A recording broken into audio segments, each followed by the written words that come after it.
Good day, everyone. Happy Sunday to you all, wherever you are listening me from. I want to welcome you yet again to another episode of Children Upbringing.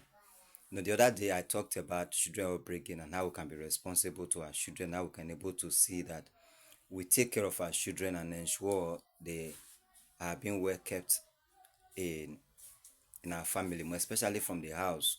The necessary morals that they need to learn from the house that we should be able to what to imbibe it into them, and not just pushing them to the schools or to the church for the teachers and the children teachers to be the one to impart upon them and teach them that which they need to.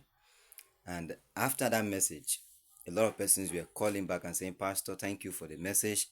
But then, if we are to be responsible to our children, what about the situation whereby we need to meet up some of the needs of our children, especially in our generation, in our time, whereby children makes a lot of demand, trying to see that they put their interest in things that especially ordinarily are not meant for them, you know. And I said earlier that in a situation like that, there are certain things that children make demand of that they are not expected to be given unto them. Not everything that a child needs that you give. Not everything that a child wants you made available unto them. You know, because you can't expect and said, okay, you have a certain kind of food in the house, and your child do not say that is not the kind of food you want to eat. Yes, as a good parent, it's expected that you should be able to, like, okay, meet the need of your children and the rest. But then if you continue in in that way, in that pattern of living, a time will come that that child might be in a situation that the certain kind of food that you want might not be available, and might maybe the resources or whatsoever, or maybe it will not become another challenge for not only just you, for also for the child, you know.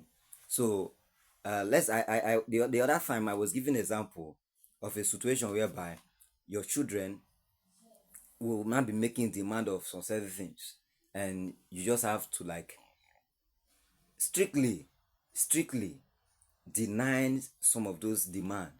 For example, I said you can't go with your child to a shop, and then because he saw all these sachet drinks, and if this one is fine, mommy, can buy this one for me? I want to drink, I want to see. With assuming, please get me right, maybe the child doesn't know the content, and then you just make the that particular thing available to the child, and by the time he tastes it, maybe some of those ones maybe look and whatsoever, he tests it and he felt, no, I threw it away. You've wasted the other resources. Two, you are giving that child what is it called, telling the particular child that anytime he makes a demand, you have to what meet that needs, which is not supposed, you know. And for those of us, or those of you that have children that are still little, are going to school, when your child is going to school and he said, okay, buy biscuit, buy, you say, no, I don't need biscuit, I need sweets. And please, the first thing is that you need is that you are not only trying to what to get something for the child, but you are trying to get lunch for the child, biscuit and other things, or things that can able to eatable things that can strengthen him within the period he's going to be in school. And he start making demand for sweets and some unnecessary things. Imagine the child telling you to buy gum for him or her, which is not necessary.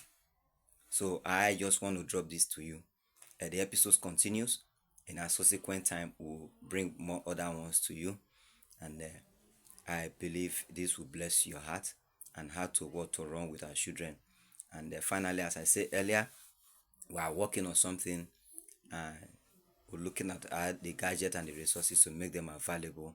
Even without that, we'll still be doing what we ought to do to see that we reach out to as many of you that are online, trying to see how we can get connected with you. God bless you. I am Pastor Greg Obriko.